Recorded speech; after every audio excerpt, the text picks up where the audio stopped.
Սիմոն Մելիքյան դատարանը դատական նիստից առաջ հայտնեց, որ Արմեն Աշոտյանի վերաբերյալ սահմանափակումներ կան, բացի ընտանիքի անդամներից, այլ որևէ մեկի հետ շփում արգելված է։ Ինչով եք սա պայմանական, ընդհանրապես ինչն է փոխվել, որ Արմեն Աշոտյանի նկատմամբ նման։ Նախ ես ուզում եմ երեք այցելել եմ Արմեն Աշոտյանին, ուզում եմ տեղեկացնել, որ Արմեն Աշոտյանը ինչպես միշտ հիմա եւս մեծ սիրով միշտ պատրաստ է ցանկություն ունի լրագրողների հետ շփվել, բայց երկրորդ գործով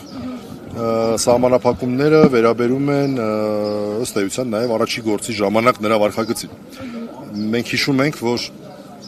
առաջի քրեական վարույթի ժամանակ այսպես ավանդույթ էր կարծեք ձևավորվել, որ դատարանն էլ դա հաստատել էր այդ ավանդույթը, այսպես ձևակերպենք, դատական նիստերի դահլիճի սահմաններում մի քանի մինչև 1 րոպե տևողությամբ որոշ հարցեր էին տրվում, մինչև Արմեն Աշոտյանը դուրս էր գալիս, դա արդեն ոնց որ եւ կարծում եմ դատարանը հրապարակեց այդ որոշումը այն պատճառով, որ որպեսզի մենք չկարծենք, որ նույն կանոնները այստեղ են գործում, բայց չէ, մենք լավ տեղեկացած ենք, մյուս դատական գործով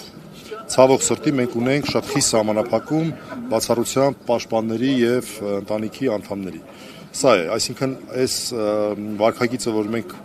ձեզ սովոր իրավիճակում չհայտնվեցինք, դա Արմեն Աշոտյանի կամ մեր կամքով չի պայմանավորված, այլ երկրորդ քաղաքական հետապնդման քաղբանտարկյալության հիմք հանդիսացած երկրորդ գործով է պայմանավորված։ Բայց այ օրինակ որոշակի հարցերի պատասխանել Արմեն Աշոտյանի կողմից լրատվամիջոցների, դա ինչպես է անդրադարձել գործի վրա, ինչպես է վնասել, որ որոշել են նման խիստ սահմանեկան Շարապարտանք թող շարունակենք,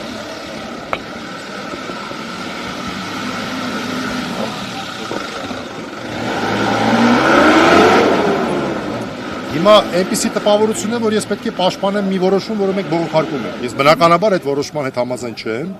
Համաձայն չեմ եղել ի սկզբանե 1 ամի ժամկետով, սկզբնական երկրորդ գործով առաջին կալանքի որոշմանը, իհարկե համաձայն չենք։ Երկրորդ որոշմանը, որով 1 ամի ժամկետով երկարացվել է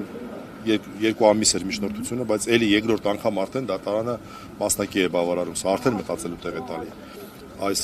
հայտարարակ շրջանում, երբ որ բոլոր միջնորդությունները ըստ էության գրեթե ամբողջությամբ բավարարվում են,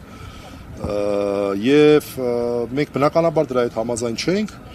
բայց այնուհանդերձ նշեմ, որ նախաքննությունը եւ դատաքննությունը դրանք տարբեր ռեժիմներ են։ Իսկ դատաքննության շրջանակներում արդեն իսկ ապացույցների հավաքման process պետության կողմից չի իրականացվում, իսկ նախաքննության փուլում քննիչները պնդում են, որ նոր քննչական գործողություններ ունեն կատարել, ու ի դեպ նաև մենք էլ ենք շահագրգռված, որ այդ քննչական գործողությունները կատարվեն, որպեսզի ռիսկերը նվազեն, որոնք որ դատարանը այդպես է գնահատել կամ քննիչը ներկայացրել եւ այլն։ Եվ ես ուզում եմ հատուկ նշել, սա շատ կարեւոր է, որ ելի քիչ պատահող դեպք է, երբ միջազգային կառույցը, մասնավորապես CDI-ը, որը քաղաքական ընտանիք է, քաղաքական կուսակցությունների ընտանիք է, ինչ որտեղ կարելի է EPP-ի ավելի գլոբալ համարժեքը համարել, հունիսի կեսերին մոտ 1 ամիս առաջ շատ հստակ անդրադարձել է Արմեն Աշոտյանի գործին, իր մտահոգությունն է հայտնել եւ հիշեցրել է առաջին գործով նրան քաղբանտարկյալ ճանաչելու մասին։ Այսինքն այս գործը նույնպես որոշակի միջազգային ուշադրության կենտրոնում է եւ մենք անկեղծորեն հույս ունենք, որ այս process-ը անազդեցությունը երկար չի տևելու։